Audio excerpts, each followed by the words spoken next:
Hey everyone, today I wanted to try and go over all of the relics in the Omniheroes, what's their use and how they are power spiking. This might be a part 3 video, so 3 total parts, but I'm not sure how it will end up looking or whether it will be even made fully. So first of all, I'm going to start with few of them, starting from the beginning, basically just going over them as I have them leveled.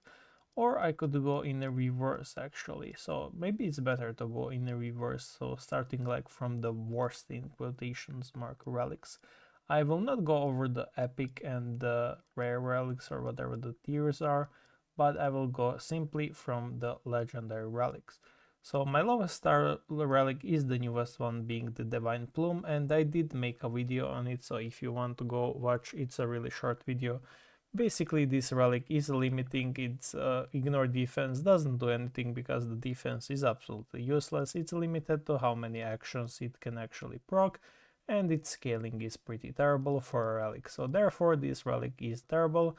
Its competition in the recovery relic for the Avengers is pretty big, so it's also bad there because you have planner, you have the lens. Actually, I can go ahead and just sort that out.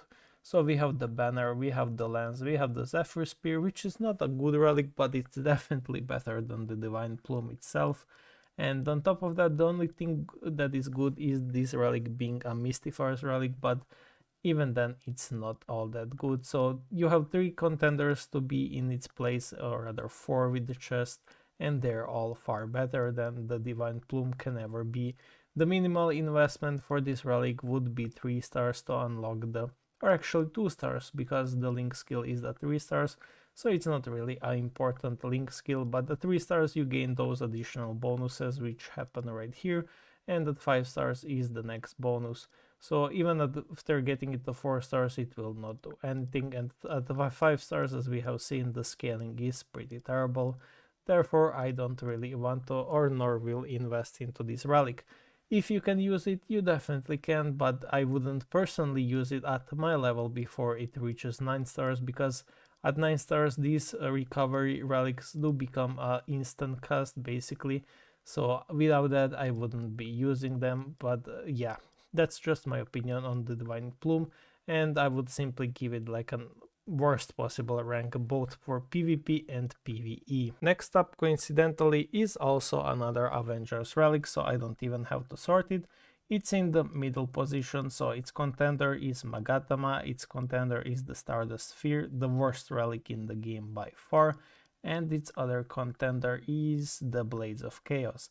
It's definitely better than the Sphere, but it's definitely not better than the Blades of Chaos, and it's nowhere near better than the Magatama. So this relic is like a third worst middle slot relic for the Avengers right after the Sphere. The reason why is because this damage right here, after casting Ever, Night Hunt and the Crippling Bolt, additionally applies Night Erosion to the enemies.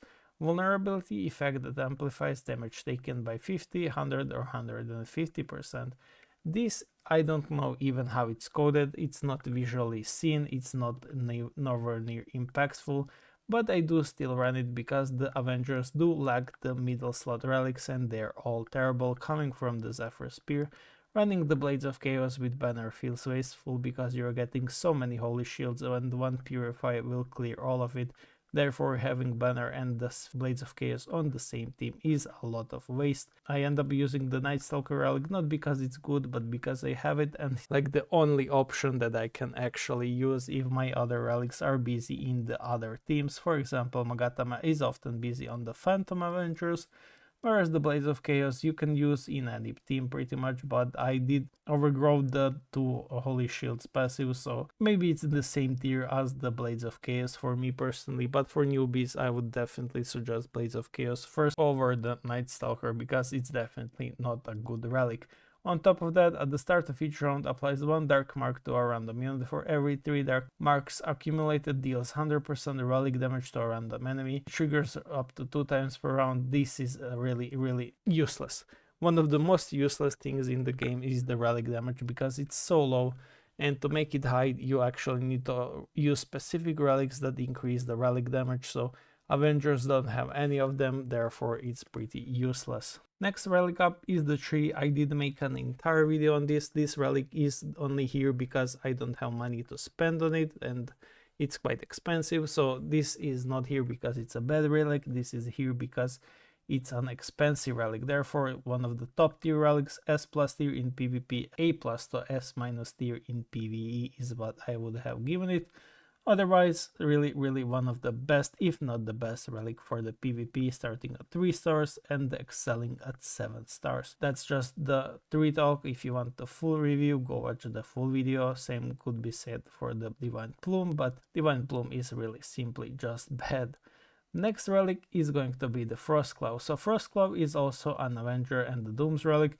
And don't get me wrong, this relic is not that bad, but it's nowhere near the priority for me to level it up, therefore it's just stuck at 4 stars, because I do value other relics more and I do want to get their passives a bit more faster than the Frostclaw.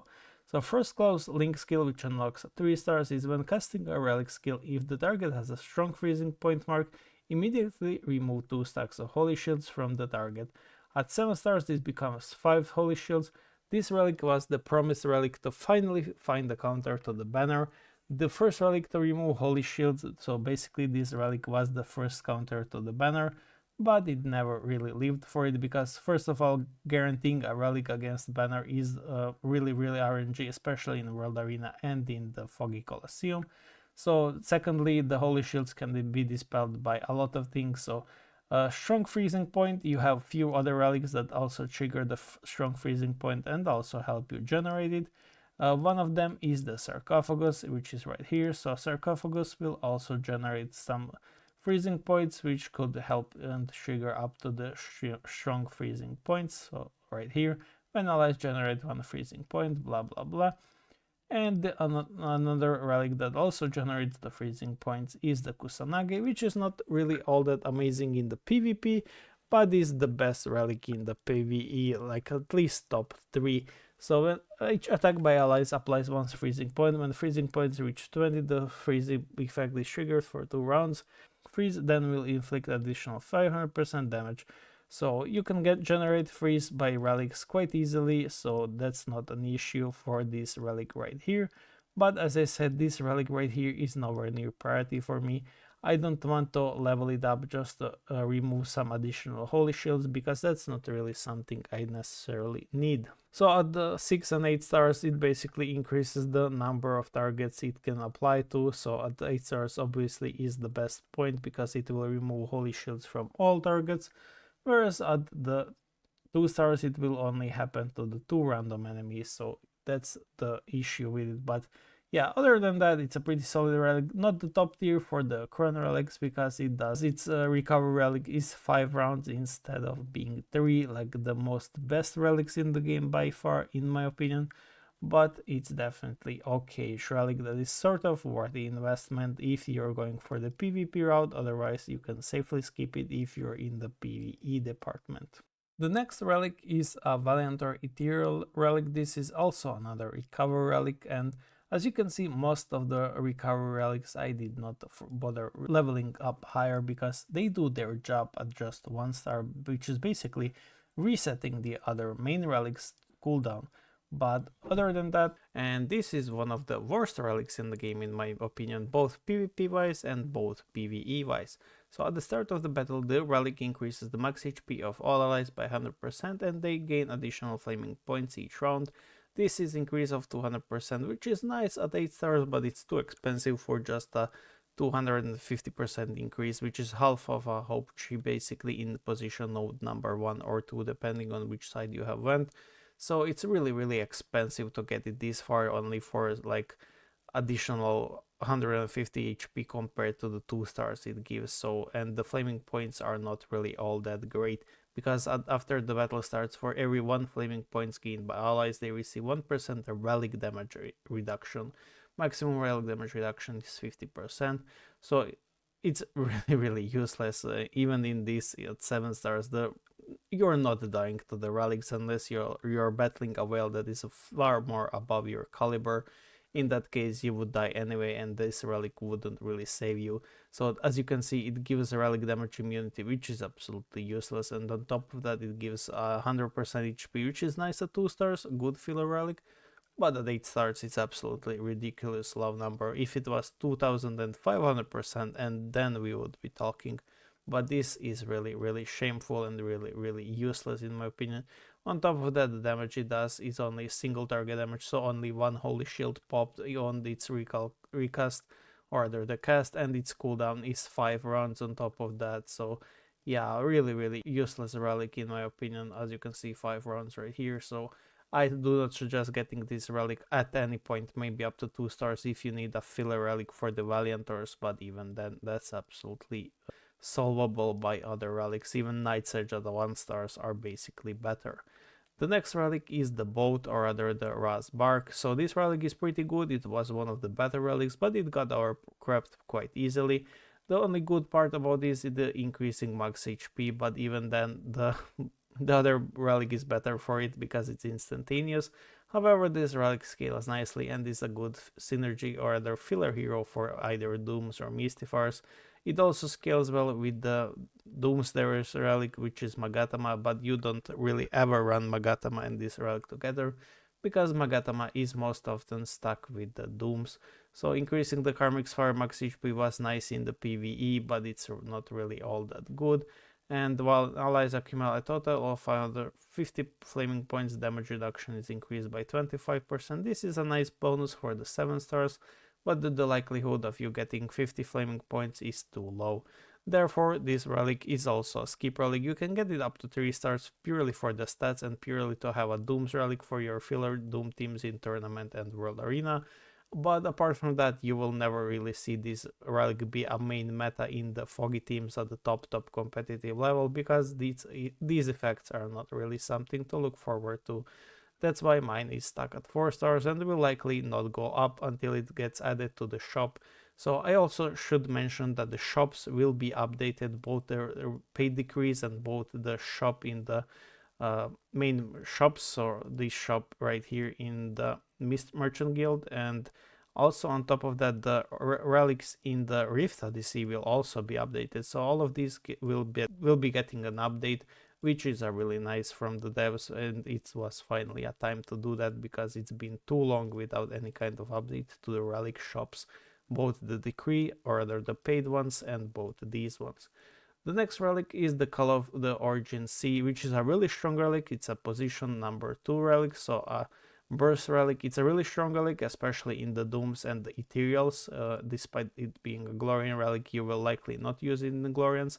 So each round the relic applies 1 stack of Radiance for 1 round. Each time Radiance is gained, additionally trigger Aegis of the Origin Sea that absorbs 200% damage, which is actually a shield. So this is Origin that gets triggered, and you basically will just gain a lot of shields. The duration of Radiance is increased to 2 rounds, damage absorbed is getting higher, so more shields, and the duration of the Radiance is going higher. When allies take damage, there is 20% chance to trigger the last light up to 3 times per round. Last light negates this instance of skill damage and ignores healing band reversal. Restore 100% HP healing increase with more Radiant stacks. So overall, a pretty solid relic and really usable at just 2 or 3 stars. You don't have to get it higher. Obviously, the higher would be better, but if you can get it higher, just use it at 3 stars, both in Dooms or Ethereals. With Amaterasu, it's a good relic. So that's it for today. The next video we will go over all of the above relics, going from my stars as in this video.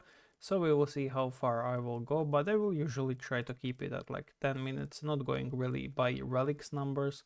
But it seems we went over 1, 2, 3, 4, 5, 6, 7 relics today, so we'll try to go over 7 the next time, and hopefully fit this series within like 5 videos, if not even shorter.